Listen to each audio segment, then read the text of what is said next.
Para sa lahat ng nagtatanong kung anong apps ang ginamit ko sa video na to, ang sagot dyan ay Travel Boast. Meron sa Google Play Store, free lang.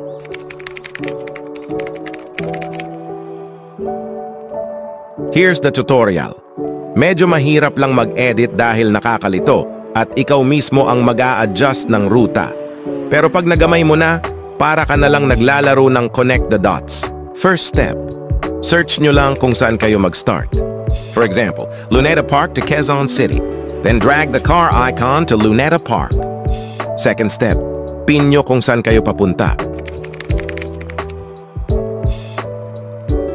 Magiging straight line lang ito from Luneta Park to Quezon City. Ganito naman ang gagawin para lumiko ang sasakyan.